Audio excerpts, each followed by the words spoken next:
if you thought it's game over for Acala, think again, because Betty Chen, co-founder of Acala, has written a detailed path explaining how they're going to be resuming operations. We'll take a look at it, not in detail, but we'll basically be covering some of the important points of this path.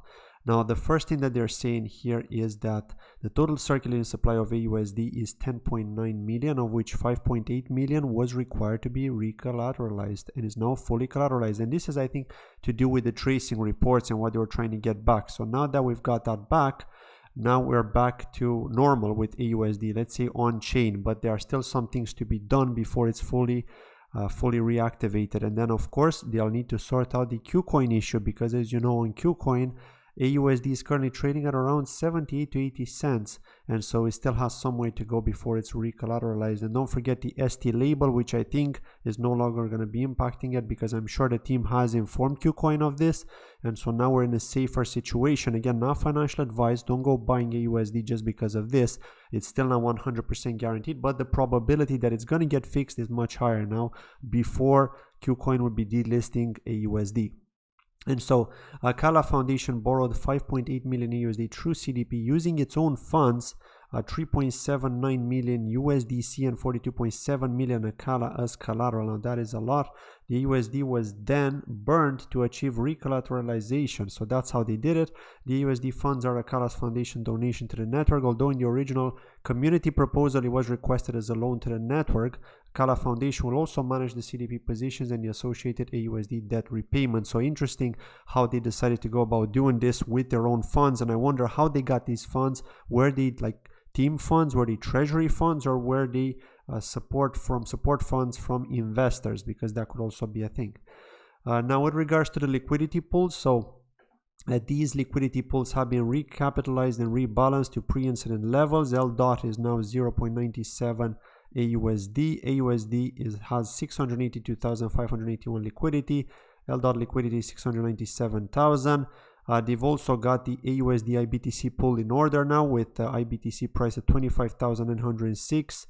AUSD at liquidity is 65,694 and IBTC liquidity at 2.54. However, this price is still quite high, so I'm not sure what's going on there and why there's that kind of a huge discrepancy with IBTC. But I do remember that before this issue there was already a discrepancy with IBTC, mostly because of the lack of liquidity. It just isn't enough there, so there needs to be people actually putting in that liquidity. So we'll have to see how that works out and if it's going to bring down the price of BTC to match with the real price. Then there's more information on the other pools here. We're not going to go into that. They've basically just reiterated here the information about the recapitalization and rebalancing of the pools. Now, Acala Foundation continues working with legal, law enforcement, and various partners to retrieve and return all AUSD error mints and error mint swap tokens to the protocol.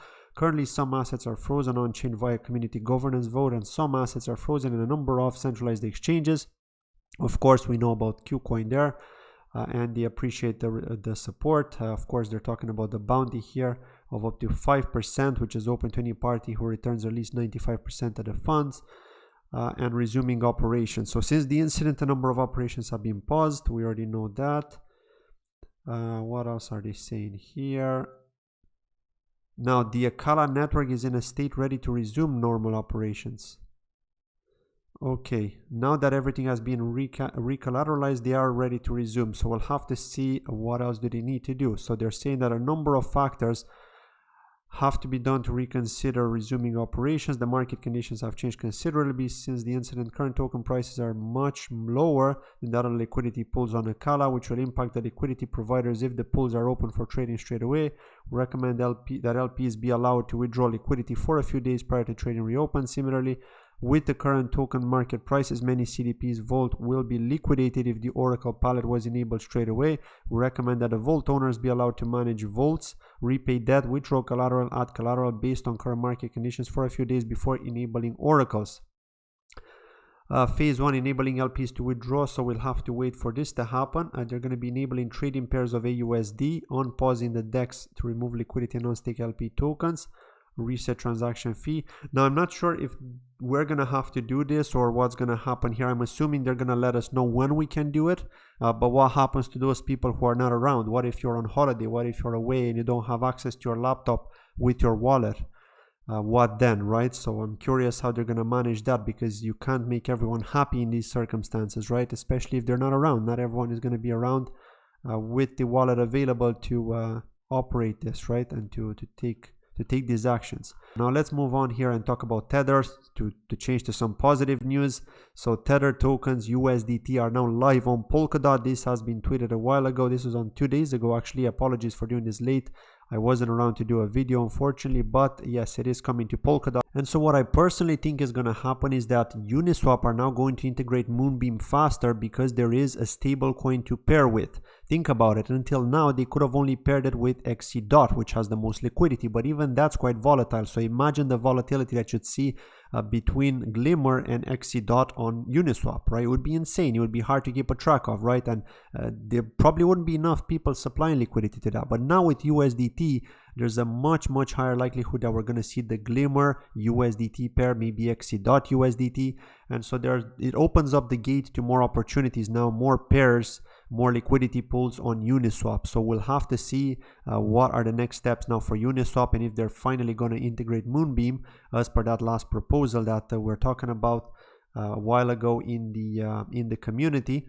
And I have mentioned that I have raised that question with Derek as well, and Derek, the co-founder of Moonbeam, has said that it's up to the community to decide that, and to Uniswap, right? It's not something that Moonbeam can decide, right? It's up to them. It's a third-party thing, right? So we'll have to see how that plays out. Now I am pretty optimistic that that's going to play out sooner than expected now, thanks to this. But at the end of the day, everything could just go bust, and they might not do it in the end, right? But I am hopeful that it is going to happen, right? So we'll have to see. Moving on here, Evrloot, right? So we've got the Evrloot game, which has launched a number of days ago. This is how it looks. Now, if you don't already know what Evrloot is, it is an RPG game, like a dark fantasy or role-playing game, using Remark Standard. Okay, so it's on the Kusama network, but it uses the Remark Standard for NFTs. It uses Remark Standard Singular 2.0. Okay, so you can do various quests with this. You can even do battles. Now, I'm not sure if they've enabled all of the different functionalities, because I haven't tested out the game myself yet, but this is how it looks. It is pretty cool. They have done a number of quests which required you to use these NFTs a number of months ago.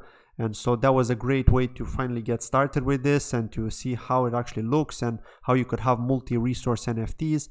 And so yeah, kudos to the team. It looks good. I think they're gonna have. I think they're gonna do well. I think they're gonna have a good user base. Already a lot of people are in this community, in the Evrloot community, and so yeah, it's just a matter of time before more people are gonna play it out, and they're gonna test it out, because of course people are gonna tell their friends about it, and they're gonna test it out and say, okay, let's have a look and see what this is like. Especially if it's an interesting concept and an interesting story, because RPG games in general get a lot of users.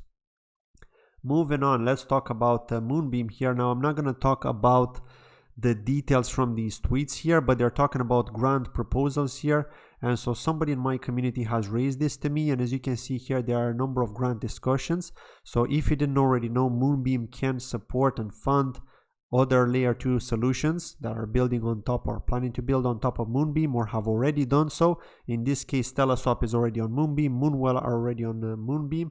And they're looking for grants. But what I want to talk about, and I'm not going to cover every single detail because it will take a long time to do that, is with regards to this proposal where the Moonwell team are actually looking to get 4 million GLMR in funding to continue development. And that is a lot of money if you think about it. I mean, think about it from your point of view as an investor who holds GLMR and you're staking it. I mean, how would you feel about knowing that 4 million GLMR are now going to be handed over to a team which could potentially sell them, well, at least a certain percentage of it, to fund development, but also to fund their DeFi platform and to actually pay out people in GLMR, especially in this market, since everything has been doing terrible in this market, right? And so I like what this person here, who is apparently a validator, has written about questioning this proposal. And I'm going to post a link to this proposal in the description if you want to check it out yourself and maybe comment. But look at this. I mean, this is what we need to get from the community. People asking questions, being more involved in these referendums, right, and proposals. So congratulations on your proposal. For transparency, could you answer how much GLMR has Moonwell received up to date and how much of those GLMR tokens are left? Could you provide us with any data about actual users on your platform? How many users have used Moonwell before and after the Nomad Bridge exploit? My comments for this grant will be straight to the point, as I see a lot of issues with this request. So if we go here, let's go down and show you. They have responded to this. So they're saying Moonwell has received 2.8 million Glimmer in past grants. And you can verify that by looking at the transaction history on the multi-sig that secures those grant funds before they are distributed as ecosystem incentives. Now, another question that this person had is, could you provide us with any data about actual users on your platform? So as of the time of this comment was posted, there are at least 7,770 active users on Moonwell Artemis. I pulled this number from Moonscam directly, as it is the number of suppliers who have supplied Glimmer and are actively lending it in the Glimmer market as of right now. There are most likely more users than are used in other markets beside Glimmer, but the simplest way for me to measure it in a way that you could verify on chain is to provide you with the active wallets supplying Glimmer to Moonwell. In addition, there are over 33,000 interactions with the Glimmer market alone and almost 30,000 transfers. Moonwell Artemis is quite clearly the most active DApp at all of Moonbeam and most likely all of Polkadot. Now, but my question is, you know, why do you need so much funding if you're one of the most active dApps on Polkadot or on Moonbeam? It just doesn't make sense to me. I mean, you've already had private investors, you got funds. Why do you need to get so much Glimmer from the Moonbeam team? Why do you need to get 4 million? I mean, 4 million is a lot. Think about it. I mean, what are you going to do with a lot of that? You know, are you going to sell that on the market? I mean, are you going to crush the price even more for us investors? What is the plan here? And this is my concern, especially in a bear market like this, when so many of these projects are constantly asking for funding. I understand most of this is to survive, but think about it. I mean, when you raised that capital before you had any distributions, I mean, did you not foresee that you may need this for 2 to 3 years of development before requesting more funding? Why would you request so much more funding now in this bear market? So to me, it is concerning, and I can see why this person, the validator, if it is a validator, has raised these concerns, and they are legit concerns. But this is the situation that we're in, you know, and we just have to see. We just have to see how. And look, this is the other issue that he's mentioned here. So I have a huge issue with your statements here. Certainly, the supply of well at the moment is 175 million. Your bridge's path forward governance vote, however, has 457 million well tokens used as voting power, with the wormhole taking 301 million wells, and they're saying that the Moonwell community consists of over 5,000 individual well token holders that participate in the public sale. Those participants are eligible to vote with their vested and unvested tokens, which are significantly more than the circulating supply. All Moonwell contribution teams, including Lunar Labs, abstain from governance votes to avoid influencing the outcome. The rest of your accusations are baseless and have zero evidence. I won't dignify these incredible accusations. Team voting with a response. And so why are we applying for the grant? We are applying for a grant early, as it is our right to do so. The Moonwell community prefers to plan far ahead and to be prepared to help the Moonbeam ecosystem grow. Effective planning will lead to a more successful outcome and a larger, stronger Moonbeam ecosystem. But again, it goes back to, what about the public sale? You conducted a public sale. I mean, was that not enough to sustain development for a long period of time? Let me know. I mean, if you're part of the team, if you know the team, or if you've been involved in this, if you're more closely watching this, let me know in the comments below, because to me this is still a question that I don't have an answer to, and I don't understand why they're asking for so much Glimmer. It is a lot of money, right?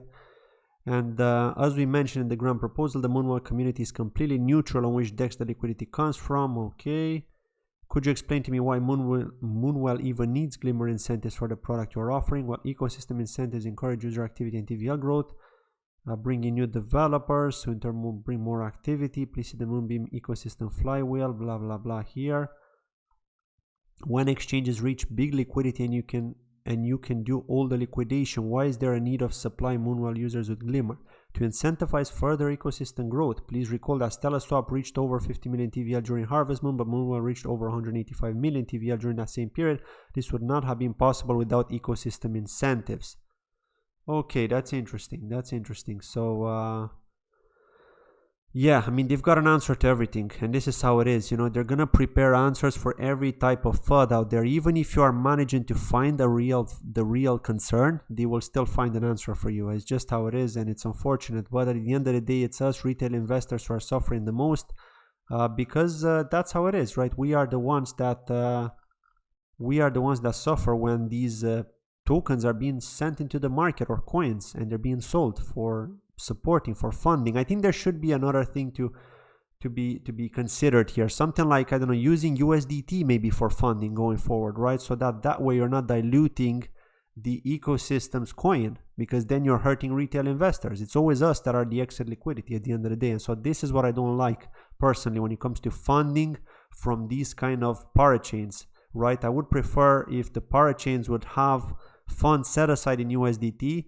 specifically for funding these kind of projects, right? And let them buy Glimmer off the market in order to supply this liquidity, right? To me, that seems like a better idea than to have the teams hand them over the Glimmer and then to have that Glimmer being sold. So to me, yeah, that is not the way things should work. I think that going forward, teams should get the funding from these private investors, from the public investors, from the different sales that they're conducting, whatever take flight events, buy some USDT with those funds, or depending on how they're getting their funds, if they're getting them in USDT to begin with, set some aside for funding the ecosystem, right? And then hand over a certain percentage. But then you may argue, well, maybe a lot of these projects are using their treasury, and so if they've got validators or collators, they're generating that Glimmer, and so they've got that as treasury funding and they're using that to fund development on their platform. I think this is the issue here, that where we're getting into this situation. And so if they were to sell part of that treasury funding to get USDT and fund these projects, then it would be back to square one, right? We would be in a situation where they're liquidating their positions in order for the projects to receive funding. And so yeah, there is definitely that concern there as well. So yeah, no matter how you look at it, there's always something that could impact us, right? When it comes to us retail investors being exit liquidity for situations like this. Let me know in the comments below, what do you think? Thank you for watching. I'll see you in the next video. Bye bye.